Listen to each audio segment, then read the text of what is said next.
So, do one of these. A secondary vacuum pod for a Holley carburetor.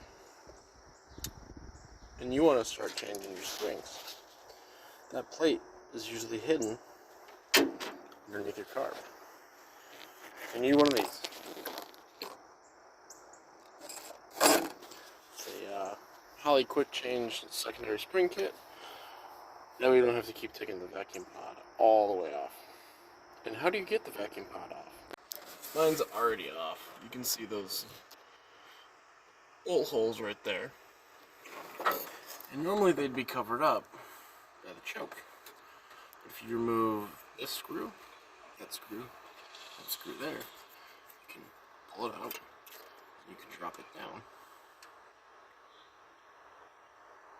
And then you can access those two screws. That is the vacuum port. There's a gasket right there that you should change, otherwise you could possibly have a mini vacuum leak. I just dropped my screws. Ain't she just pretty? Got to grab a screw and a gasket.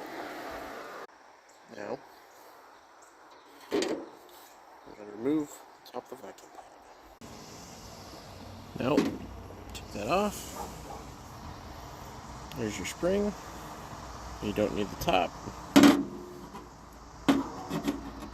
See what spring that is. And there is your diaphragm, which they do kind of tear up, and since you're here you may as well replace it. I mean, you can save it if you want, but they're like only a few bucks. So, old one, new one. Oh, when you put this in, that hole needs to line up with that vacuum breather. Because the way that works is the vacuum gets pulled through that hole and then allows the diaphragm to suck upward. The gasket goes on like that, which is your whole diaphragm. And then the lid has a hole there because it pulls vacuum through the smaller hole underneath it on top here, allowing it to open your secondaries. You also get a square cut seal. It sits in that groove right there. Test the diaphragm is working.